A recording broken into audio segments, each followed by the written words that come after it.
They tell me that I'm never gonna make it. They want me to do something that could make sense. Okay, it made it.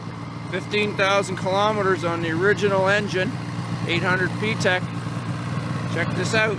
It's still running.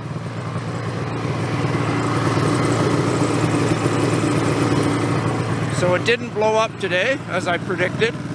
It might blow up in the next, who knows, 800 feet. But anyways, that's Jason's sled, original owner. Thumbs up, Jason! Woohoo! 15,000 K on this old beast, 2007. Congratulations. Send this over to BRP for their file.